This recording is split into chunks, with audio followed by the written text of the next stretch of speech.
এই সমস্ত যাওয়া ভালো, এখান থেকে বিদায় ঝেঁটাইয়া বিদায় করে এখান থেকে ছেলে পেলেরা পুলিশ খেতে খেতে খায়, লেখাপড়ি শিখে নাতি পুতিরা বিয়ে পাস এ পাস করে নাতি পুতিরা লেবার খেটে খায়, কোনো বন্দোবস্ত নাই।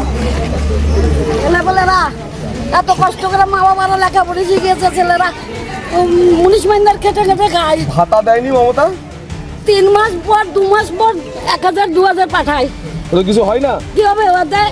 ওষুধ লাগাই তো, সুগার প্রেশারের মানুষ ওষুধ লাগেই লাগে। চাকরি নেই, চাকরি 3টা ছেলে বেকার, 3টা ছেলে বস্তা বয় তবে ভাত খেতে পায় ওই লেবার খাতে। সবাই জানে, সবাই জানে। তৃণমূল বলছে তো সব কাজ হয়ে গেছে। কিচ্ছু হয় নাই, ওই হারাম জাতির খালি মিথ্যা কথা। ওরা ধরতে পারলে আমি চুল ছিঁড়া দিতাম ওকে। ও দুবরাজপুর এসে গেছে, শিউরি আসুক। ওই শতাব্দীর একবার চুল ছিঁড়ছিলাম ওইখানে বসন্তীর মন্দিরে। ঠিক আছে একটা ছেলে আমি নাতি পুতিরা জানেন বিয়ে পাস। ঠিক আছে, পাল্টানো দরকার। দারুণ সব।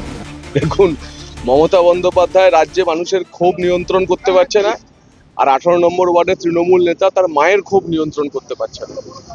এখন নাচতে না জানলে উঠোন বাঁকা। তার মা যখন বিজেপি নেতাকে সামনে পেয়ে তার আবেগের কথা বলেছেন, এই সরকারের বিরুদ্ধে বিষোদ্গার করেছেন, তখন ছেলে আর কি বলবে? বাড়ির ছেলে মাকে শিখিয়ে দিতে পারছে না, বিজেপির নেতারা গিয়ে মাকে শিখিয়ে দিচ্ছে, আর মা বিজেপির কার্যকর্তাদের দেখে কেঁদে ফেলছে, বিষোদ্গার করছে। আসলে রিয়েলিটি হচ্ছে এইটাই যে ঘরে ঘরে তৃণমূলের ঘরে ঘরে পদ্ম ফুল ফুটে গেছে। তৃণমূলের ঘরে ঘরে পদ্ম ফুল ফুটে গেছে। 23শে এপ্রিল আসছে দিন, জনতা এবার বুঝে গেছে।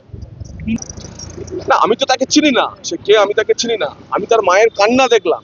এই মায়ের কান্না সিউড়ি, আপনারাও দেখান, সিউড়ি, বীরভূম, পশ্চিমবঙ্গের প্রতিটি প্রান্তে এভাবে ছড়িয়ে যায়। 3টি শিক্ষিত সন্তানের মা, তার যে কান্না, এই সরকারকে নিয়ে তার যে নিরাশা, এই সরকারকে তারা নিয়ে এসেছিলেন, আজ তারা পরিবর্তন চাইছেন, বলছেন পাল্টানো দরকার, চাই বিজেপি সরকার।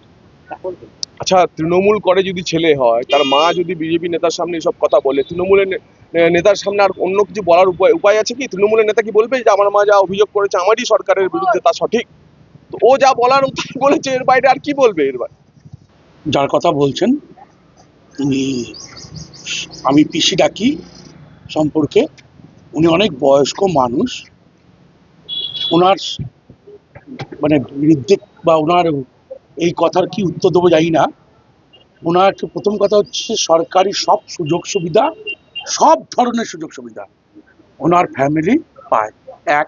প্রথম হচ্ছে যে লক্ষ্মী ভাণ্ডার প্রতিটা ঘরে, ওনাদের ঘরের লোকে পায়, ভাতা পায়।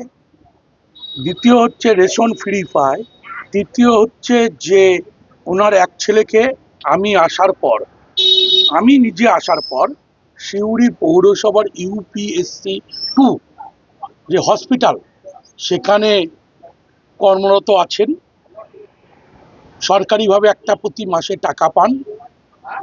আমার মনে হয় এটা একটা শিখানো বলি। এবং ওই এলাকায় কি উন্নয়ন হয়েছে, গোটা 18 নম্বরে জানা উন্নয়ন হয়েছে, তার সমান উন্নয়ন ওখানে হয়েছে।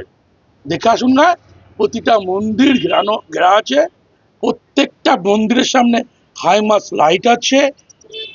জলের একটা ওইখানে অসুবিধা আছে, কারণ ওখানে মাটির তলে কোনো জল নাই, মাটির তলে কোনো বোরিং হয় না। বোরিং করতে গেলে বোরিং শুকিয়ে গেছে, ওখানে ধুলো ওঠে। আমরা তাই দূর থেকে পাম্প করে ওখানে জল দেওয়া হয়। তাই আমার মনে হয় যিনি বলছেন তিনি খুবই বয়স্ক মানুষ, 80-র ঊর্ধ্বে। তাই আমি ওনার বিরুদ্ধে বা ওনার টিপ্পনি কিছু কাটতে চাই না। ওখানে বহু ইয়াং ছেলে মেয়ে আছে, প্রচুর ইয়াং ছেলে মেয়ে আছে, আপনি তাদের রিপোর্টটা নিন। বয়স্ক মানুষের কে কি বললো একটা কথা, সেইখানে আমার কোনো উত্তর নাই। যিনি প্রার্থী গেছেন তিনি নিজেও দেখতে পাচ্ছেন চোখ দিয়ে যে কিভাবে উন্নয়ন কাকে বলে, সেটা কিভাবে উন্নয়ন হচ্ছে, ওই জায়গাগুলো উনি দেখতে পাচ্ছেন। যার মা বলছে কি মা, তার দোষ কি? যে তৃণমূল কর্মী মা কি বললো, তার কি করবে?